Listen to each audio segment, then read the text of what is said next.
Pathways to everywhere. What do you want to do today? The agenda. Things that we will discuss about my design are as follows. Site layout and how it was determined, accessibility and some more notable features, daylighting and thermal comfort, specific buildings, their purpose and reasons for locations, and finally, I have put together a list of key elements of the design. The above is a list of what will be discussed, but why I chose to do something necessarily takes into consideration multiple factors.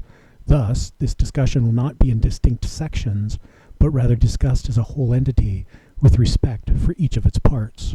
Site layout, how it was determined. With most of the winds coming from the east and southeast during the summer months, the pavilion and buildings were placed to help funnel the winds through, thus helping to provide thermal relief. Accessibility, can I go over there? Yes. You can go over to wherever you desire. All doors are at least 36 inches in width. The large multi-purpose building has a 10-foot wide opening at the south entrance and large sliding doors on the north. The cafe, club, group apartment, and the medium-sized multi-purpose buildings also have sliding doors which are flush with the floor and, at a minimum, are 6 feet wide to allow for easy access to those with assistive devices. 2 elevators dot the scene, with one on the south and one double-sided elevator on the north. The ramp to the housekeeping apartment caps the effort to make certain that all areas are accessible according to ADA standards. Buildings can also be accessed via the pathways from the canal paths and parking lot from all 4 cardinal directions, with the approach from the south being a slow and gradual climb from ground level to level 2 of the site. Specific buildings, where is it and why? All areas of the program have been configured as a result of potential for daylighting and thermal comfort. The large multi-purpose building is 4,200 square feet and large enough to handle 2 3-on-3 basketball games simultaneously. It has telescopic seating on the east side and a pull-down stage on the west, and was placed in the northwest of the site to keep it cool from the heat generated by both the sun and the aggregation of potentially large numbers of active patrons. The canopy over the center of the large multi-purpose building is open to allow natural lighting. With the enormous sliding doors to the north, a blending of indoor and outdoor activities occurs simultaneously, allowing the space to seem much larger and giving a direct connection to the environment. Activities here lead to the feeling of a larger space from the blurring of boundaries between interior and exterior. Storage building, 500 square feet. It can be accessed by both the large multi-purpose building and the door on the south.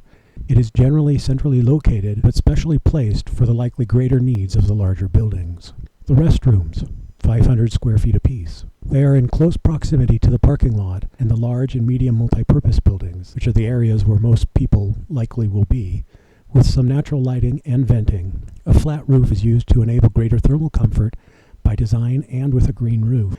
Furthermore, it was determined that any type of roof on the restrooms would be a temptation for some patrons to jump on the roofs from the level 2 pathway, not visible here. To prevent this problem behavior, patrons are now encouraged to access the restroom green roofs. Lastly, the restrooms are 2 separate buildings because, after asking women what they prefer, I was informed that the greatest amount of privacy possible is highly desired and that this includes separate buildings. The cafe, 1,000 square feet, a place to sit and relax. It's also located strategically to help eliminate or reduce the harsh desert sun while allowing for both indoor and outdoor patronage. It also has 2 bathrooms and is located right off the north-south pathway. A portion of the roof of the cafe is used for a place of aggregation and viewing the north and east, thus being able to see Camelback Mountain and the canal, among other sights. An elevator near the entrance to the cafe makes it easy for differently abled individuals to enjoy the cafe and the viewing on the cafe's roof. The club, 500 square feet. It's located on the top of the cafe. It's almost hidden away, but near the cafe for quick snacks, the large multi-purpose building for viewing activities through available windows, and the north-south pathway for ease of ingress and egress. It can be reached by 4 different locations: the elevator, the upper pathway, not visible here, the plaza, and the south section of level 2, partially visible here. The plaza area, 2,500 square feet, is centrally located and the canopy over it is open to the sky. The steps leading from the plaza to level 2 encourage social gatherings from large to small, as well as provide another venue for both physical activity and rest. The center of the plaza, which is void of any encumbrances and is approximately 300 square feet, is available for public speakers, small bands, the performance of plays, poetry recitals, or many other activities. Such an area encourages spontaneity. Medium-sized multipurpose buildings. Each of the 4 are 500 square feet. They are intended for such activities as would have use for items contained in the nearby storage. An attempt to minimize thermal discomfort was done by having only small windows on the south, but having large sliding doors on the north as entrances to each building. Also, these buildings lie along the major east-west path to more easily accommodate patrons.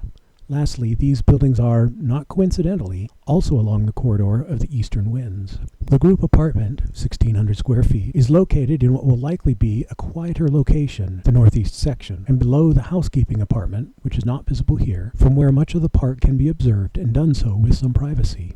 Windows were specifically placed and sized to allow for natural air circulation and privacy, as well as to reduce the heating effects from the morning sun. The housekeeper apartment, 1,000 square feet, is located to be near the group apartment and, like the group apartment, is meant to be in a quieter location while still giving an excellent view of the park on both levels. As with the group apartment also, windows were specifically placed and sized to allow for natural air circulation and privacy, as well as to reduce the heating effects from the morning sun. The wall climbing area, which is 25 feet in height and approximately 925 square feet, can be viewed from both the ground level and level 2, allowing spotters to help keep the climbers safe, and is also easily observed by the housekeeper in the case of an emergency or errant behavior. The small multipurpose buildings located on the south and southeast of the site have long, narrow windows placed high on the structure, plus clear stories to help bring in natural light while reducing the potential for thermal discomfort. They are a bit further away from the park entrance due to what I believe could be highly specific uses, and therefore not used by many people at once, such as small specialty places for hobbies, after-school tutoring, or learning opportunities that go beyond what was taught in school or topics not available in school. The clear stories were added to try and naturally meet the Arizona school lighting requirements for such activities, which is 50-foot candles in the center of the room. I decided to not use the roofs for a potential level 3 due to the clear stories on the small multipurpose buildings and potential liability from the inevitable ledge walkers. Circulation. Circulation was determined based on proximity to the canal paths, the parking lot, and the larger venues.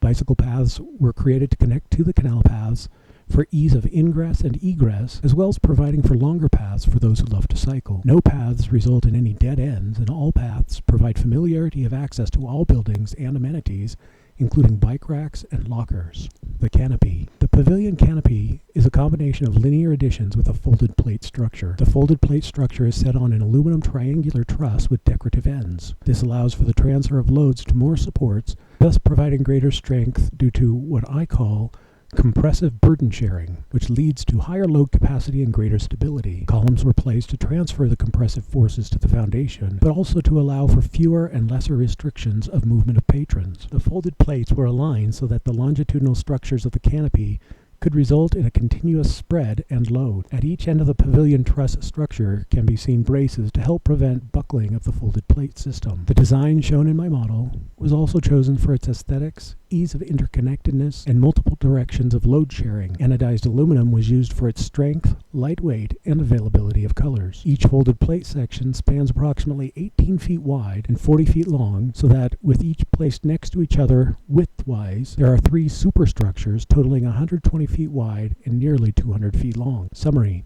As discussed above, several of the key elements of this design are as follows. Room enough to wander, safe from the sun, but also areas with sun. Multiple paths to get where one wishes, accessible for both ambulatory and non-ambulatory individuals. Paths which go directly to and from the canal pathways, as well as the parking lot. Places for unimpeded views of each of the 4 cardinal directions. Buildings grouped based upon purpose. As with the previous project, we are not removing the climate, but rather allowing for the residents to energetically interact with it. Thank you. Pathways to everywhere. What do you want to do today? The agenda. Things that we will discuss about my design are as follows.